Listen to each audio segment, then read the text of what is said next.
السلام علیکم۔ ابو بکر و عمر عثمان و علی اب ہمارے لیے امام نہیں ہیں۔ اپنے وقت کے مطابق تقاضوں کے مطابق امام تھے۔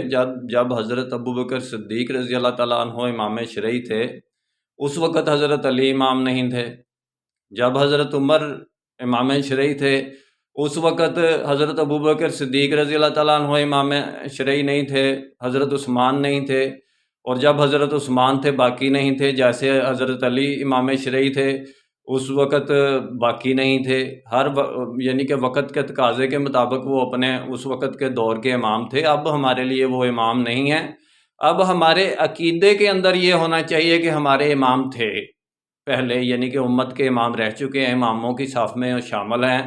ہم ان کا ادب کرتے ہیں، ہم ان کا احترام کرتے ہیں، جیسے کہ ایک امام شرعی کا کیا جاتا ہے، اور ہمارے لیے وہ ایک نمونہ ہیں، ہمارے لیے ایک وہ آئیڈیل ہیں۔ ان کا بنایا ہوا ایک نظام ہمارے لیے ایک یعنی کہ آئیڈیل کے طور پر ہم ان کی پیروی کر سکتے ہیں، یعنی کہ ہمیں وہ اس سے سمت ملتی ہے۔